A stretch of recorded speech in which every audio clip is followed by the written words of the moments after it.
ES Audio.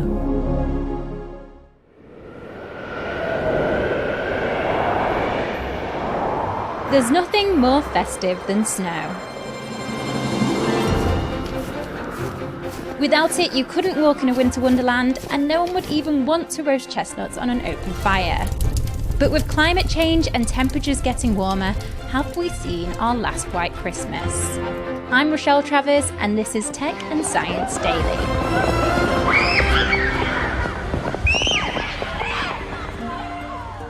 I'm Dr. Vikki Thompson, and I'm a climate scientist from the Cabot Institute at the University of Bristol. So traditionally in the UK, a white Christmas was when snow fell at the Met Office building in London on Christmas Day. But more recently, the definition of a white Christmas has changed. Now it's called a white Christmas if snow falls or lies anywhere in the UK. And that's been brought on by so many people betting on a white Christmas. So places like Edinburgh and Cardiff and anywhere where there's observing stations, if there's snow falling on that day or on the ground, it's a white Christmas.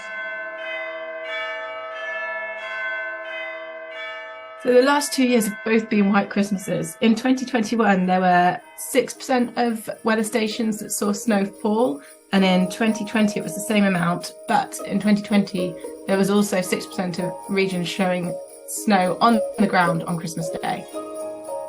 The last snowier Christmas, the last really snowy Christmas was 2010, when 83% of weather stations saw snow lying on the ground. Despite what Bing Crosby sang about, snow isn't actually white at all. It's translucent because it's made up of ice crystals. The way those crystals reflect light means it appears white to the human eye. It's a good thing too, really. No one ever dreams about a translucent Christmas now, do they? But the odds of you actually getting snow on the 25th of December can vary dramatically depending on where you are in the world. So the least likely area of the UK to see snow at any time of year, and including Christmas, is Cornwall. On average, they only get 7 days of snow each year. The most likely is the Cairngorms in Scotland. This mountainous area gets snow on average 76 days a year, so that's over 2 months of snow every year. The snowiest city in the world is Aomori City in Japan, where they see 8 meters of snow every year. Least likely, there's all sorts of parts of the world where snow would be highly unusual at any time of year.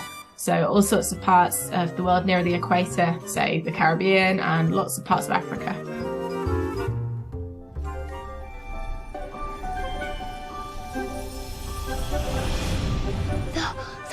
The Grinch! In Dr. Seuss's How the Grinch Stole Christmas, it's said that Whoville is actually inside a single snowflake. Given that the average size of one is said to be somewhere between 0.02 to 0.2 inches in diameter, that's quite a lot to get in there. So when it's below freezing, below zero, the raindrops, as they come out of the cloud, will be frozen. And these frozen drops are more likely to be able to stick together with the other drops around them, forming these snowflakes. And the snowflakes fall much more slowly than rain because they have a large surface area and they're lighter, they can float down and take quite a while to fall from the clouds to the ground. And then if the ground is frozen as well, the snowflakes will settle on the ground and we'll see snowy conditions. Every snowflake is unique, and there's an infinite number of shapes they can form. But one thing that remains the same is that they're all hexagonal, meaning they have 6 sides, or points. The molecules in ice crystals join to one another in hexagonal structure, an arrangement which allows water molecules to form together in the most efficient way. So the conditions in the atmosphere can vary. They can be different moisture levels, more or less water in the air. The initial drops of rain and then snow can be different sizes, and how big and small they are will make a huge difference to whether or not it falls as snow or as sleet, if it's a bit warmer and a bit wetter. And then on the ground, if it's already wet or if there's already ice, that'll make a huge difference to whether or not the snow starts to settle on the ground. Let's go to the ads.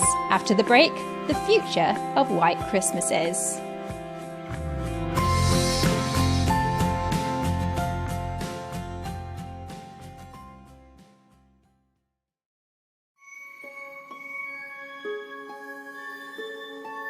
Welcome back. Here in the UK, the winters are getting wetter and warmer with climate change. That doesn't mean that we're going to suddenly lose our white Christmases though, because it's going to get wetter as well, and getting wetter also means we could see more snow in winter as long as the temperature's still low enough. So we might see a slight increase in snow in winter before it starts warming up so much that we start seeing no snow at all. One of the biggest dangers is we're going to lose sub-zero days. So these are days where it remains below freezing for the entire day, which has already happened a few times in December in many parts of the country. By the 2050s, these sub-zero days are likely to disappear altogether in much of southern England, so then we're unlikely to see snow lying for very long at all.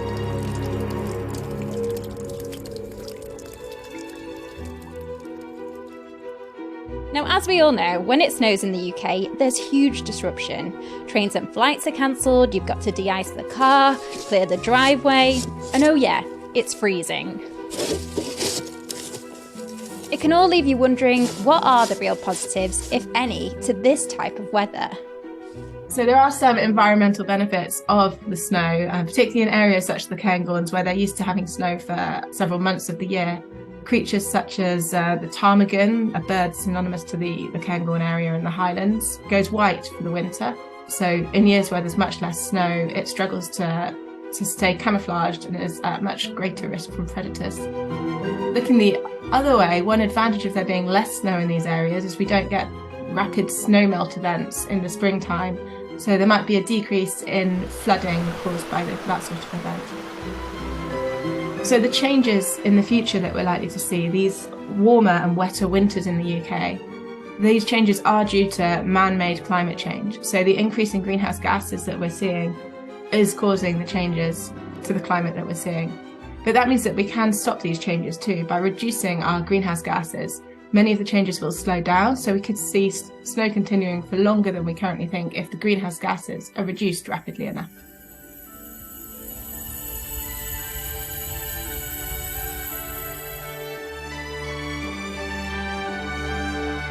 And that's it from this special snowy episode of Tech and Science Daily.